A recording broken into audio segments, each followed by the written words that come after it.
Nice one, thank you very much. Is that coming through? I can't switch it on. Oh, I don't understand technology. Oh no, it is on. Hello?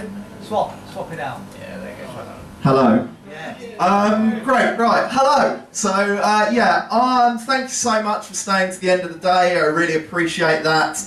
A great talk before mine. So, hopefully something a little bit different to hold people's attention. So, first of all, the ego slide. Who am I? I'm Will Freeman. I'm a freelance video games journalist. So mainly I write for The Guardian, The Observer, Develop magazine, also Eurogamer and Edge and Video Gamer and Pocket Gamer a bit. Websites with the word gamer on the end, little bits of script editing and research, games research and that kind of thing. Don't get overexcited, the backgrounds don't really mean anything at the moment. I just need a generic gaming related background, so I took pictures of arcade PCBs I own. It's not going to be a cool, intelligent kind of maker or electronics project talk, I'm afraid. Those details will come up again. What I'm going to talk about is kind of getting the attention of the press. Still not a relevant background, that's my favourite brand of cardboard box that arcade PCBs come in. It's pretty rare, they'll set you back about 40 or 50 quid, that cardboard box. Yeah, so when I was talking with Byron about what he wanted me to talk about, we're talking about kind of discoverability, the classic version of discoverability, whether you're talking about kind of app stores and the various stores that Nick talked about before, and if there's any parallel with the strategy you apply to that and the strategy you apply to getting the press to discover your game. And so I agreed with Byron, I did that talk, and then kind of being an anxious type, I immediately lost faith in the idea, and I thought maybe there's not a parallel, but actually the more I talked about it, eventually I kind of found what I was looking for. Unlike Bono, nice not to be like him. Because, yeah, and the reason there's a parallel is because really you just need to think of us journalists. If you're interested in getting coverage, think of us as an audience, because that's what we are, games journalists.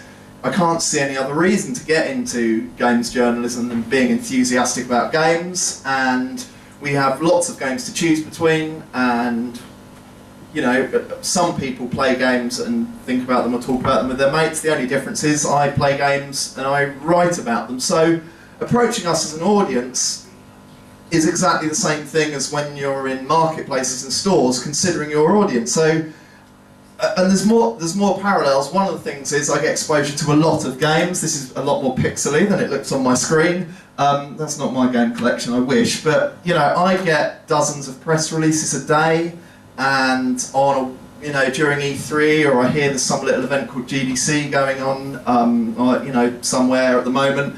I can easily get many dozens of press releases a day about games, and not just press releases, emails also, and potentially into the 3 figures territory. I mean, not everyone is, here's a game, it's out now, but I've got far more games. I can't even open all the emails. You know, it's similar to that discoverability problem, that the amount of games I'm exposed to a journalist is beyond what I can really comprehend. So, you know, how do you stand out? And also, I get a lot of rubbish. I'm not talking about, this is the, I'm not saying Centipede is rubbish, this is the Atari dump with the ET carts in, but I don't know why Centipede is in there. But you know, like Fortune, I hear about lots of great games, but the amount of kind of misguided press releases, or ones that don't really have any information, or, and I'm not just talking press releases, just the general contact I have from people wanting me to write about their games, a lot of it just doesn't apply to what I write about. So I've got to filter through a lot of games and filter out a lot of rubbish. Again, not a million miles from the kind of the core marketplace discoverability challenge. You know, I am not a game designer, I'm one of those horrible journalists, and so I don't want to tell you about how to design a game, and obviously you all know to make a good game, right? Like, you don't need me to tell you that, and you've all been told it a load of times, but why I just wanted to talk about this briefly, you know, it's an argument you hear for so many reasons. I was interviewing Asher Volmer, who made Threes, and he was saying if you're focusing on free, then to succeed it has to be good. And I was talking to the Hipster Whale guys the other day about Crossy Road, and they were talking about accessibility and it being good. But for a journalist, 90% of the time I write about good games. Maybe, you know, if you're a reviews journalist and that's all you do, and lucky for me that's not all I do, and it's a small amount of what I do, but there is an argument for writing about a bad game if it's a high profile bad game and you're kind of serving the consumer to them away from investing a lot of money into a bad game. But in the end, if you fall asleep now or leave now or spend the rest of the time in my talk checking your emails, remember one thing in terms of your game being good, that's always the priority for a journalist, really is, at least in terms of the coverage, in terms of positive coverage, make your game good and never sacrifice that for anything else to please us journalists. Like, I haven't got enough of an ego to think you would, but there's no priority in terms of getting coverage than making the game really good. And, in terms of what rises to the top and what I talk about with other journalists, it's always the quality stuff. The other kind of guiding thing is it being interesting. I'm not suggesting Papers, Please isn't a good game, because it's a bloody brilliant game, but when I'm writing, I'm thinking of writing articles that are engaging for the audience, and that means they need to be interesting. And so interesting and or good games are the number one priority, and everything else I'm going to say in this talk doesn't really matter at all compared if it's just purely in terms of getting coverage and getting discovered by the press, and those two basic things. And I appreciate it's very basic and you know it all, but just kind of setting the tone that they rise above everything else I'm going to say. I have talked a lot before about kind of getting attention from the press. I feel kind of bad using this slide. This was Gamescom 2013, just before the PS4 launch, and on stage, Shuei Yoshida, he fell asleep while David Cage was talking, and he'd had a really long day and he was jet lagged. He actually, joking, said that it was the smoothness of David Cage's voice that sent him to sleep. I hope not to do this, and so in trying to make it more interesting, I'm gonna, instead of just giving you a list of tips about how to get the press's attention, I wanted to look at some games games I have, as a journalist, I haven't been able not to discover. Games that kind of, you could almost say games that discover me, that's a slightly pretentious way of putting it, but games that have been so prescient on my radar, it's been inevitable that I've ended up writing about them. And I'm obviously talking about where we are today. I'm talking about indie games and kind of accessible, affordable ways you can do it. So I am going to talk about 3 games I couldn't ignore, and I've called it it was actually Byron gave me those words, a press post-mortem, but kind of looking back at why these games got it right and why they got so much coverage. And the reason I chose Magenta was because of the couldn't ignore thing. It's nothing to do with that horrific minibus that I'm sure some of you know the one I'm talking about. My talk is completely gender neutral, gender irrelevant, fuck that stupid minibus. So the first game I want to talk about is Ollie Ollie. I'm sure loads of you know Ollie Ollie. It's made by Roll7, an indie based in southeast London in New Cross. The original game, which is the picture of here, came out in January 2014. The sequel came out in the UK, Ollie Ollie 2 came out yesterday here in the UK, the day before elsewhere. If you don't know it, it's a side-scrolling kind of Twitch skateboarding platformer. It's hard as nails, it's technically an auto-runner, but it does so much interesting, it kind of escaped the negativity around that genre. It really captures a lot of what skateboarding's about, and it got a hell of a lot of coverage and a hell of a lot of praise. So how did it go about doing that?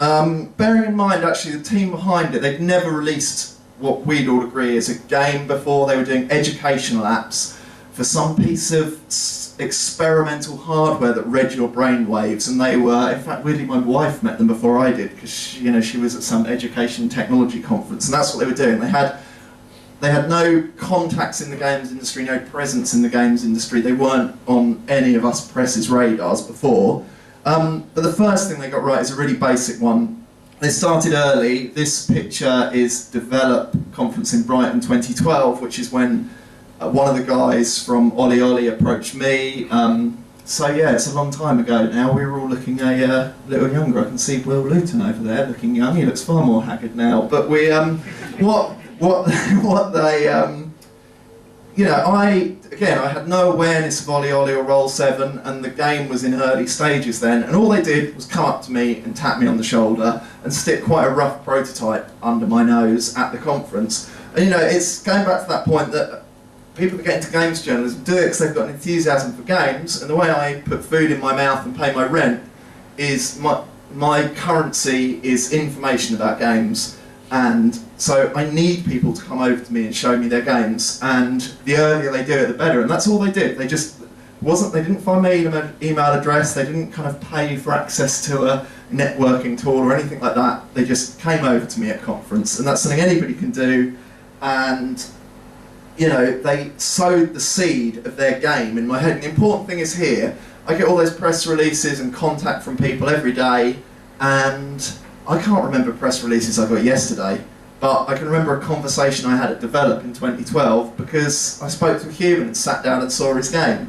And you know, the power of that to sow a seed in a journalist's head and get future coverage, and I didn't probably write about the game for another year, but you know, that's a really simple, powerful tool.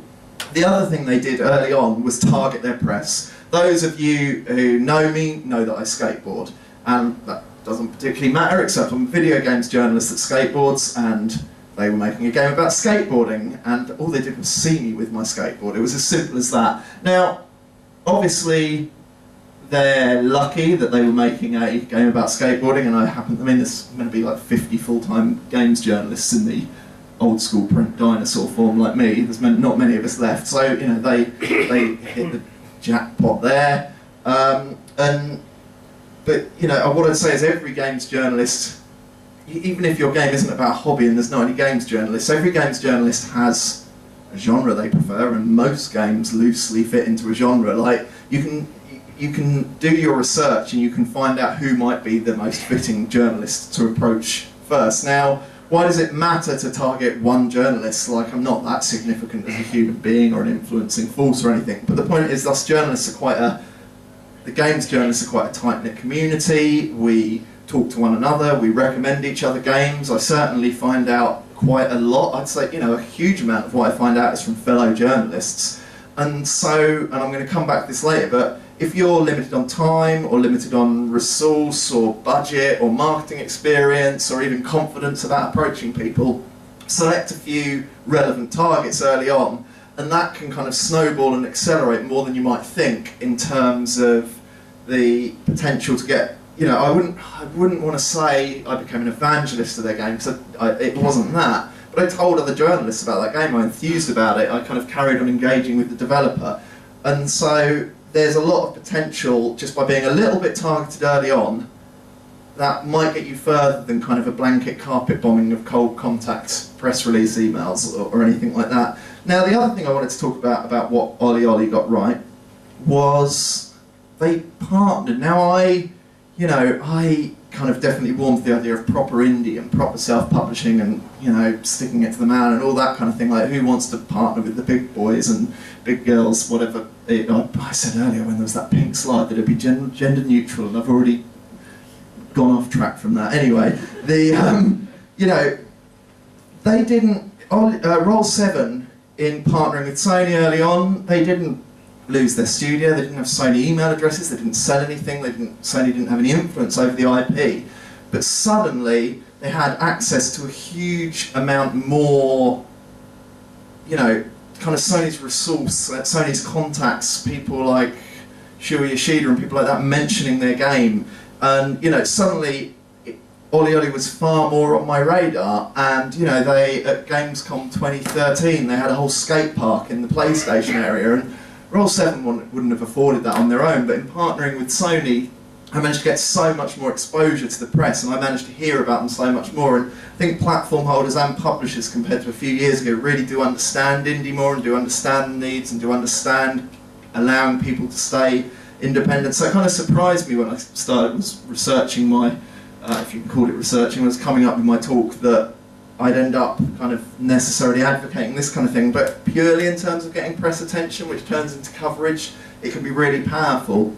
At the opposite end of the spectrum is they did loads of kind of lo-fi marketing, which can work really well. You know, they spent they're fairly high quality deck skateboards, but they spent a few £100 on some skateboards and a costume that looked pixelated as the main character, and they got loads of traction on social media, and they weren't giving these things away or, you know, sending skateboards to the press. You don't need to do that kind of thing, but sometimes these simple, lo-fi, affordable marketing stuff can stand out more than the big budget stuff. And being being creative around that kind of thing. It just, you know, all they were doing was tweeting pictures of people skateboarding on their Ollie Ollie decks, but it did, that kind of lo-fi stuff catches the attention of press, and it also, if you can get it right like this, it brings a kind of authenticity, and you know, an authenticity around a game is like, you know, is to journalists what a candle is to a moth kind of thing, apart from with the burning at the end. But you know,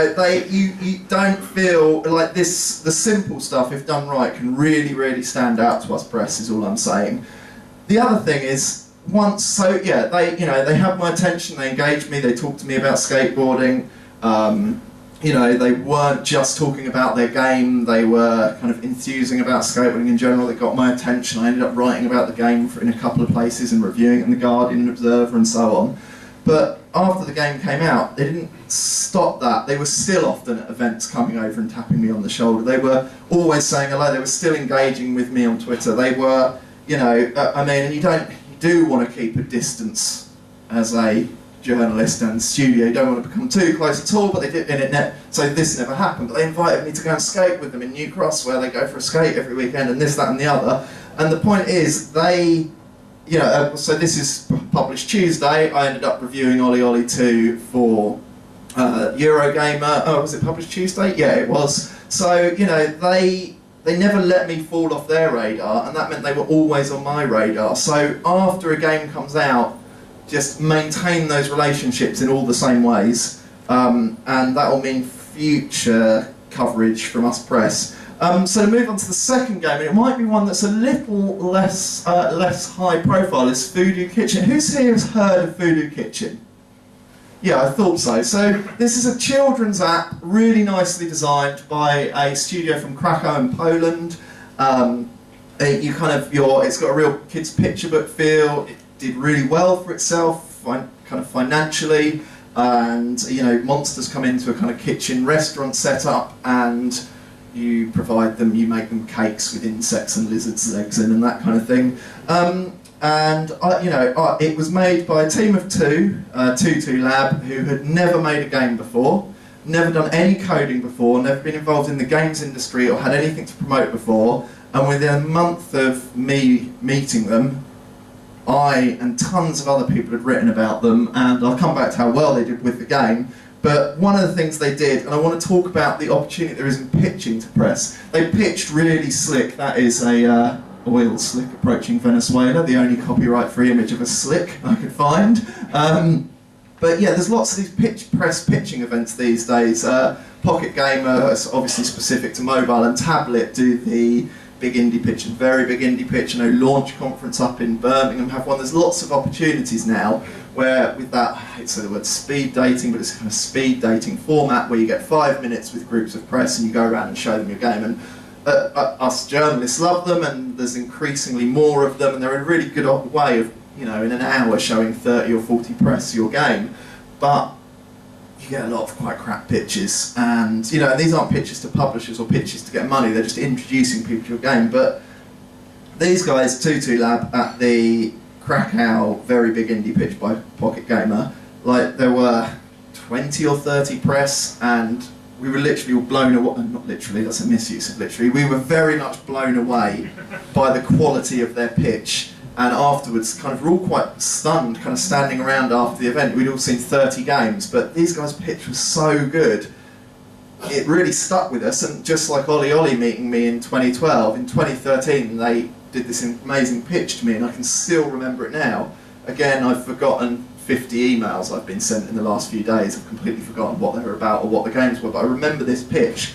And so, as well as saying get to these pitches, like they had loads of personality, they were kind of quick fire and energetic and funny with it, and they didn't, I must have seen a couple of hundred of these pitches over various events, and so many people either want to tell you their life story at the beginning or come in with some kind of novelty performance where they act in character and all that kind of thing. And they're not the ones that stick out. The ones that give me really good information, really quick fire. The two people from the studio, and they were kind of doing a line each, kind of firing off each other. It was obviously really well rehearsed, it was full of personality, and it stuck with me, and a month later I ended up writing about their game. And you know, they didn't waste any time and they gave us press the information we needed. And just, if you want to know what the information we need is for any contact with the press, for these kind of pitches, for all that you do, Vlambeer, you know, Rami's studio, they do press kit. I hope, has everyone in this room heard of press kit? I would assume. If you don't, most people are nodding. If you don't know what press kit is, go online and search for press kit. It effectively allows you to create a page with screenshots and where your studio is based and the year you were founded and who's on the team and a contact line. And that, like, no resource, in terms of me writing about indie games, no resource is more important or more useful, because it gets rid of all the information I don't need, and it reminds studios, you know, when I write an article, you want to say where the company's from. Sometimes you have to waste 20, 30 minutes working out where they're based, whereas the press kit formula just lists all that information. But what it also is, and why I'm talking about it here now, is it's a brilliant guide to what we need in a pitch. And if you can do a good pitch that's well rehearsed and punchy and contains all the information on press kit, you can have someone talking about your game 2-3 years later, and loads of people wrote about it, even though no one in this room has heard of it. But the other thing I wanted to talk about is, and this is the two of them, Natalia Birdies and Joanna Dudon, that is Tutu Lab, and I hate the whole, like, being your own brand thing, and it's time to think about brand Freeman and all that kind of thing, because it makes me want to kind of be sick all over myself just thinking about it. But at the same time, the studios I remember and the studios I write about are the studios where the people stand out rather than the studio. And I'm not saying you have to become some Twitter celebrity or over-the-top character, but again, review writing is the exception to this. But when I write about games, I'm still writing about the people. I'm quoting human beings. I'm remembering the guy from Ollie Ollie that came over to me. I'm remembering the pitch by these two. Like, yeah, they had, I mean, it's wicked. Their website's nicely designed. They obviously have professional photos done. They happen to have a really cool brand around themselves, as well as the studio. But I'm almost not talking about that. And there's an old law in print journalism. I don't know if anyone here remembers magazines. They were these physical things, and they had these things called words, which you don't get as much on YouTube. But there's this thing that if you have a pair of human eyes on a page, when people are flicking through a magazine deciding where to stop, if an article has two human eyes on it, a pair of human eyes, then more, you know, huge numbers more people will stop and read that article.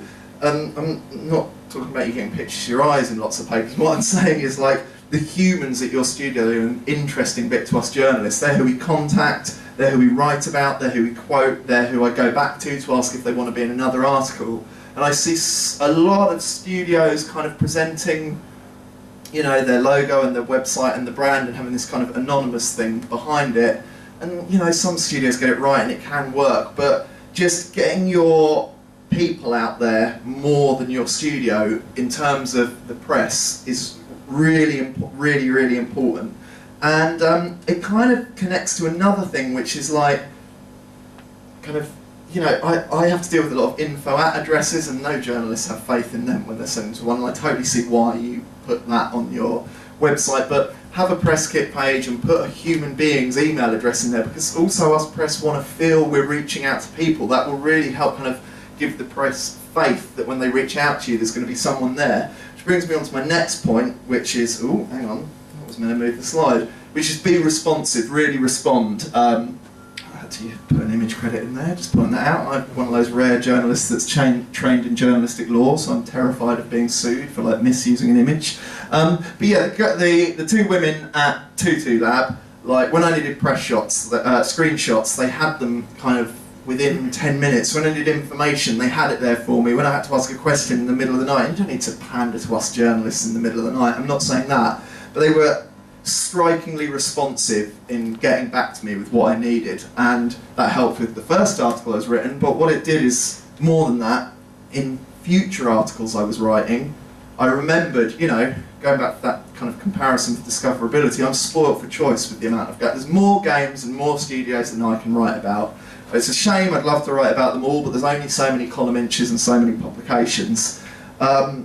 So when I'm deciding which studios to approach, the ones that have been really helpful with how responsive they are the ones that I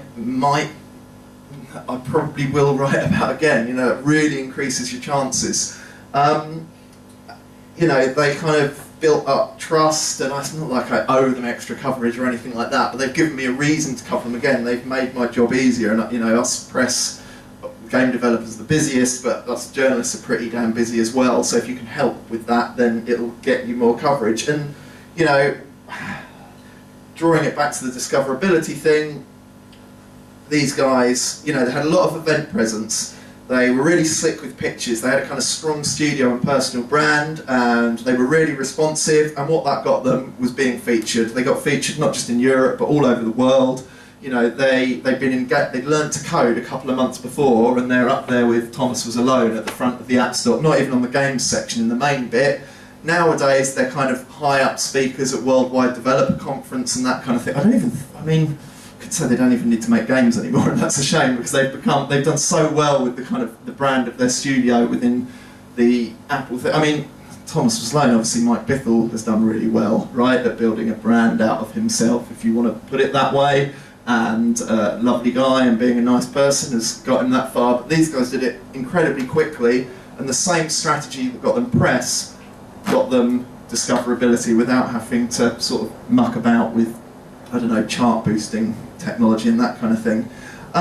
So on to the third game. Now I used the word post-mortem. Actually I can blame Byron, because I said the words post-mortem were his games. The next game is Overruled, which isn't actually out yet, so calling it a post-mortem is a bit ridiculous. But it's going to be released in May. It's by Dilala, based out in Essex. Not so long ago they really were working in one of their parents' garages, so they kind of, you know, the archetypical indie.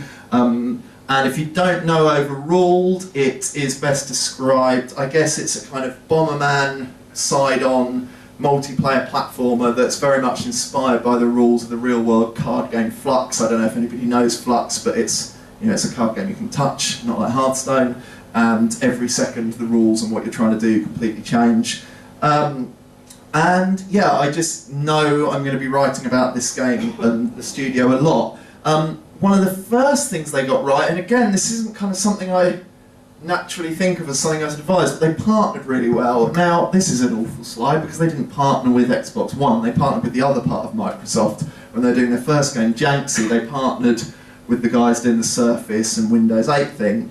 And, you know, it worked really well for them. They managed to, you know, it might not work for you to partner with a huge platform holder, but in these guys' case, they managed to completely hold, you know, their brand and their LP and control and their email. They didn't become part of Microsoft in any way, but they had pretty high up people talking at Microsoft, talking about them. So I had D-Lala mentioned to me by a chap called Andrew Webber at Microsoft. I don't know if you know, but he's just said, well, you've got to check these guys out. So I literally just went and met them in a pub. It was quite weird because we ended up doing it in a pub in Liverpool Street Station, which I wouldn't recommend for meeting journalists because it's really noisy and I could barely transcribe the interview. But, you know, this guy had mentioned them to me, and I ended up meeting them, and their story was really wicked, and within a couple of weeks of that, they were on the front cover of Develop magazine. And I know Develop doesn't have the, if you don't know Develop, it's an industry magazine for game developers, and I used to be editor of it, and, you know, although its readership isn't huge, it does reach a lot of people in the games industry, and it gave them quite a bit of exposure. And it was basically having a partner that gave them that springboard. That was apparently their first bit of coverage, and it was a magazine cover feature. So it shows the potential of that. The other thing is, and this is the two of them, this is AJ and this is Craig. They've got a few more stuff now. This was the day I met them in that pub in Liverpool Street Station, and you know, actually as a little aside, they let me walk around with them for about 2 hours taking pictures in East London in front of different colours of graffiti depending on what colour the masthead of Develop was going to be that month. But, you know, little things like that do stand out because I remember it. That's not what this slide is about. I want to talk about, again, that thing of like having personality, putting the people forward. You know, these guys they're a good laugh, they're quite sweary, they're quite silly, they take the piss out of me in emails all the time, and even that I remember. Like, definitely no games developer is ruder to me in a fun way, and kind of that makes them stick in my head. But, you know, they don't hide away. As with 22 Lab, they kind of put the people forward, and that makes it really easy for me to write about them. And a strange detail, I don't know if anyone knows, this is a Nike Air Jordan t-shirt, and that is important because I know AJ used to play basketball loads, he absolutely loves Jordan, he wears Jordan clothes all the time. Why does that matter? Because I can remember that and I can remember something about them. They've never made a basketball game, they're not a sports game. Basketball has nothing to do with what they do. But that, like, having something about you beyond your game, engage, you know, when I talk with these guys on Twitter, they're not always promoting their game to me, they're just talking with me and it makes me remember them. I remember AJ liking Jordan more than those press releases. So I'm just returning to this thing of like journalists remember people and we write about people and we quote people, so there's no point hiding your personality. Like, you don't need to force it. Like, you know, his love for basketball and Jordan is real. Like, I feel kind of reluctant even mentioning it, but I'm known for always turning up on my skateboard. I've skateboarded since I was a little boy. I didn't go, I need to build brand Freeman to make people remind me as a journalist. I'm going to get a skateboard. I just skateboard. I'm shit. I just always turn up on a skateboard. David Helgeson, that used to be CEO of Unity, from what I know, the collar thing is something he's always done. He likes wearing his collar like that. He jokes about the collar, like it is part of the brand, because most people in this room, I can see a gentleman with a Unity t-shirt, he at least knows it. Most people know that David wore his collar up, right? He just happened to wear his collar up. What I'm saying is you don't have to force becoming some eccentric personality, but we all have a personality because we're all people, and you shouldn't hide that because that's something that's really powerful in engaging the press. And the other thing that Delilah really got right, I said I talk too much. But one of the things you should do is talk a lot, even if it makes you or your she to fall asleep because of the softness of your voice. Like, another image credit, Dan Grill's great photographer, he gave me this picture. What AJ does, note the t-shirt, Nike Air Jordan t-shirt, he doesn't do that on purpose, it's just his entire wardrobe.